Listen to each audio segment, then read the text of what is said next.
dua të përgëzoj këdo antar të skuadrës Partisë Socialiste që luftoi dhe garoi në këtë garë për me realizu këtë rezultat që do ta shohim të manifestuar me Parlamentin e ri, për të përgjigjur pyetjes. Mendoj që kjo është punë skuadre dhe jam krejt mirënjohje, shumë falenderuese për çdo që krah meje garojnë në garën e shkollës. Jeni e këtë çador për veten? Mendoj që ju penalizoi videoja me të moshuarin në spital për shumë dalë. A keni një kërkim falje sot për gjithë qytetarët e Shqipërisë për atë video që e keni fshirë, pa që sigurisht që duke sikur nuk ka qenë e duhura, në qenë se është e parë për media. Keni një kërkim falje për gjithë qytetarët e Shqipërisë? Ai nuk është një moshuar, ai është një aktor humori, por mendoj që qartësisht në Tiranë dhe kryesisht jashtë Shkodrës nuk jeni akoma gati për të humori. Faleminderit. Përmendje të vdekurit në Shkodër jeni gati? Keni koment? Është Sharake mendoj se kemi blerë vota. Nuk keni blerë vota. Nëse është blerë një votë, unë shkoj me shef në burg. Një. E juaja apo e gjithë Partisë Socialiste është zoti Po Mira? flas për veten time. Nëse është blerë një votë e vetme nga njerëzit e mi apo nga shokët e mi, për mua, unë shkoj me qef në burg. Kënë që ardhje ndjej për faktin që opozita pësoj një humbje turpruse, keqardhje ndjej për faktin që po flasim që zgjedhjet u manipuluan, kur nuk flasim për zgjedhjet. Pra problemi kryesor që ka Shqipëria sot është kush është zgjidhja. Si mund të dilet nga kjo situatë? Unë mund të bie dakord me të gjitha akuzat që bën zoti Berisha për abuzimet në zgjedhje dhe i bashkohem atij, por problemi shtrohet që a mundet të jetë zoti Berisha zgjidhje? Pra a mundet të largohet sipas logjikës zotit Berisha zoti Rama që është i korruptuar dhe që ka manipuluar zgjedhjet për të zëvendësuar nga zoti Berisha që si Departamenti i Shtetit ashtu dhe Ministria e Jashtme Britanike e kanë shpallur të padëshiruar për korrupsion dhe për minim të demokracisë. Ka për momentin? Patjetër Partia Demokratike do ketë zgjedhje. Unë jam plotësisht i bindur që me këtë gjendje që është Partia Demokratike ka prekur fundin dhe vjeshta që vjen maksimumi pranvera do të prodhoj zgjedhje. Faleminderit. Se më këtu do jemi anëtator. Varet. Nuk është era e parë. Nuk është era e parë, unë kam ikur një herë në 2013 dhe kam ikur në kokën lartë. 2 herë, edhe kur Në 2019. Ai ishte me kokën ulur, në fakt. Dhe tani sigurisht. E rëndësishme është se si del. Unë dal me kokën lartë. Ata që ngelen këtu janë pazarxhinë. Kështu e gatuan, bashkë e gatuan. Ja rritin qëllimin ta pranojnë këtë. Fitoi Rama, fitoi Berisha, humbën shqiptarët, prej radhës së drejtësisë. Vazhdoni angazhimin politik. Rrugët e Zotit janë pafunda. Po shtatori nuk është larg. Na ke dhënë në dorë fatit? Asnjë nuk ka dhënë në dorë fatit. Nuk ka marrë dosje anonim në këtë sallë, nuk i si anonim, ka shumë mundësi të tjera. Do ktheheni në drejtësi? Politikës aktive jo, se nuk do jem. Asaj publike, nëse ju në pranoni, po, pse jo. Faleminderit. Absolutisht nuk më vjen keq për asnjë gjë, ka qenë një garë ku Partia Socialiste ka bërë një super rezultat. Besoj që Po Toni Gogu do jetë në parlament. Shiko, unë i kam hyrë politikës për të shërbyer dhe shërbesa mund ta vazhdosh në çdo kapacitet. Kështu që se përpara ju keni qenë në fe, ashtu siç i udhëheq Perëndia njerëzit e vet. Faleminderit. Unë do bëj të jem qytetar aktiv duke ngritur të gjitha shqetësimet e asaj zone që unë banoj. Erdha nga fshati, banoj në fshat, do vazhdoj që të mbështes ata njerëz me të cilët unë banoj dhe që më mbështeten në mënyrë spektakolare për të cilën unë jam mirënjohës. Ordoj nga gratë. Faleminderit. Jo, gara ishte e përcaktuar që në fillim, s'mund të Ishte e barabartë. Absolutisht që ishte. Si ndjeni për faktin që nuk do jeni më në parlament, ndërsa anëtat e Nuk po vim parlamentin. do vazhdojmë jetën profesionale, nuk mbaron jeta, mbaroj mandat. Kota gjinore, po është një ligj që kemi miratuar apo jo? Po nga marrje fami këtë do të Shevalia. Kotën gjinore duhet ta respektojmë. Keqardhje që s'do ju takoj më këtu. Po që nuk do jeni më Po ju si fundi ju vjen keq që nuk do jeni më në parlament? Lutem tash, janë sa pyetje që nuk drejtohen kështu. Do vazhdojnë profesionin tim. Uroj atyre që fituan suksese, besoj që duhet një parlament. Largoni përfundimisht nga politika me këtë mandat? Po besoj po.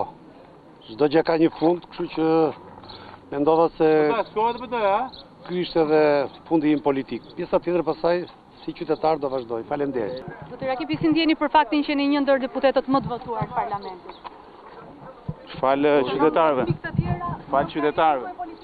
Dhe ju falenderoj shumë për interesin nga media, se ka pas interes media që kanë qenë aktiv apo jo. Po jeni Që tani kemi një mbledhje aty. Shkoj ka mbledhje unë patjetër që jam aktiv. do ktheni në Angli apo do ktheni në Angli? Unë në Angli. E kam lënë Angli. Fshat besoj. Po në politik do vazhdoni? Patjetër. Me Partinë Socialiste? Ja, dhe vazhdoj punën time. Donja Gjonaj. Patjetër që vjen keq, po më shumë se sa keq jam falenderuese të atyre të cilët më besuan votën edhe më dhanë mundësinë fakt që të ketë një rezultat shumë të mirë. U mundum që të bënim një betejë të drejtë, më vjen keq vetëm për diçka. Pakti Rama Berisha i la demokratët rrugëve. Faleminderit. Takuar Lulzim Bashën 10 ditët e fundit. Jeni krenar për rezultatin? Do vi sot parlament? Euroatlantikëve. Jam me keqardhje për demokratët. Gjithmonë bashkëpunimi Rama Berisha, ju thash dhe njëherë demokratët ngelën rrugëve. Përshëndetje gjithëve. Në fakt, duke qenë se certifikimi i mandateve ende nuk ka përfunduar, besoj që do presim një përgjigje të fundit edhe nga Komisioni Qendror i Zgjedhjeve për të parë si do procedohet edhe me shpërndarjen e mandateve. Keni shpresa reale se mund të merrni mandatin e 6 të Partisë Demokratike në Durrës? Në fakt, me që jemi dhe së bashku, kam depozituar një kërkesë dhe vënje në dieni në fakt në Komisionin Qendror të Zgjedhjeve për çështjen e kodit zgjedhor dhe për plasjen që ka me parimin kushtetues për çështjen e kuotës gjinore. Është diçka të cilën e kam bërë duke parë dhe duke shqyrtuar me juristë dhe avokat për të parë dhe të çuar deri në fund zbatimin e ligjit në fakt, i cili është parimi kushtetues për shpërndarjen e mandateve. A do ta ndjekni deri në gjykatën kushtetuese këtë anketë që keni nisur fillimisht në KQZ dhe më pas sigurisht në shkallët e tjera të KQZ-s? Duke qenë se është një çështje procedurale, besoj që do t'i kaloj të gjitha etapat dhe do të shikojmë nëse do të marrë zgjidhje apo do të marrë vëmendjen e dur, cilën uroj që ta marrë vëmendjen e dur, sepse bëhet fjalë për kundërshtim të ligjit dhe çështjen e jo vetëm kotës gjinore, por barazisë gjinore në shpërndarjen e mandateve. Ne do të ndjekim të gjitha etapat që duhet për ta çuar deri në fund. Sharoni, çfarë ka ndodhur me celularin tuaj? Se ka pas shumë lajme konfiskime pavarësisht. Janë gjitha gënjeshtra. As jam kontrolluar, as ma kanë marrë celularin, as. Po një qasi për procesin ku është përfshirë bashkëshortja juaj? Është një proces në tim për një firmë cigaresh. Bashkëshortja ime është specialiste në organe dhe për këtë punë kanë filluar. Po juve, duke qenë se pak dyshon se personat në qarkun e Elbasanit, cilëve ju është sekuestruar telefonat apo janë bërë aksione ndryshme, mund të kenë pasur të bëjë me krime zgjedhore. Juve vetë keni koment? Është shesharake të ndoshë kemi blerë në vota. Kur? Nuk keni blerë vota? Nëse është blerë një votë, unë shkoj me qef në burg, vetë. Një. E juaj apo e gjithë Partisë Socialiste, se është zoti Miro? Po flas për veten time. Nëse është blerë një votë e vetme nga njerëzit e mi apo nga shokët e mi, për mua, unë shkoj me qef në burg. Gjithë tjerët që nuk janë në parlament, keqardhje e madhe që nuk arrit të triumfoj vota lirë, që ndodh një masakër e madhe elektorale, pastaj nëse do jetë apo jo Lindita Metalia në parlament nuk është një çështje e madhe. Rëndësishme do të ishte që të fitonin qytetarët, të fitonin ndryshimin dhe të kishte një rotacion të madh politik për të sjellë një faqe të re, një zhvillim të ri Shqipërisë. Kjo është e rëndësishme. Ju vjen keq që do jetë? Absolutisht, ja, unë kam dhënë, unë kam zgjedh vetë për të mos qenë. Po jeta nuk është vetëm parlament. Ka floka të tjera tjera. Po jam unë zgjedhur deputetën. Po çfarë? Isa, am thua ti bëj tash. Juve se ne rregull jena. Po sa harroni këtë ju ka hangër gjithë. Ka hangër gjithë Shqipërinë. Asë komites, por është e lëvizshme dhe vazhdon të lëvizë. Të vetme keqardhje që kam është që njerëzit të ndihen shumë të varfër, largojnë zoti dhe më shumë të pakënaqur, por Des raporti. Dalin votat për kutia me shumicë favor qeverisë. Pra do të thotë Meta, keni ndonjë keqardhje zonja Kremadi sepse ai do vijë të qëndron në Misheliz. Edhe përgjegjësi për numrin e zotit Meta për mos arritjen e marrjes rezultat pasi po të fushat. Shoh me përgjegjësi të madhe. Nuk kam bërë kam qenë lider e fushatës. Kam qenë një nga persona që kërkon të votë për Ilir Metën.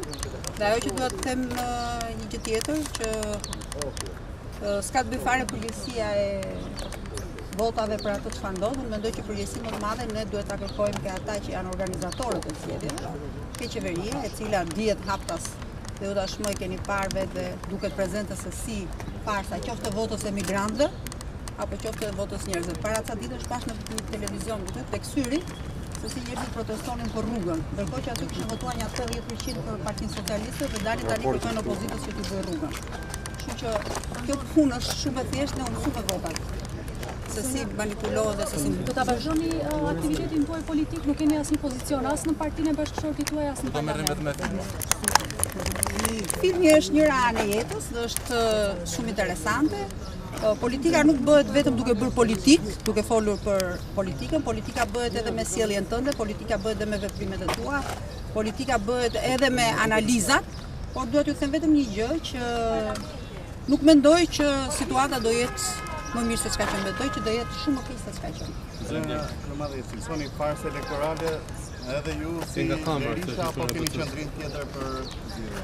Shiko, që është farsë elektorale, është farsë elektorale. Që identifikimi i shenjave të gështrimeve qytetarëve në momentin që në qendrën e votimit qytetari vendoste shenjën e gishtit dhe informacioni shkon të zyrës së patronazhimit në Partinë Socialiste që ka ardhur filani, që ndoshta në një këndvështrim ligjor nuk është shkelje ligji, por është përdorimi i aseteve qeveritare në funksion të një partie, sigurisht që ka. Që të shikosh përdorimin e gjithë fondeve buxhetore të shtetit apo të taksa paguesve shqiptare në funksion të favorizimit apo të ndihmimit apo të tjetërsimit të votës apo të vullnetit politik të secilit, sigurisht që edhe kjo është shkelje. Që të shikosh dhe të kesh një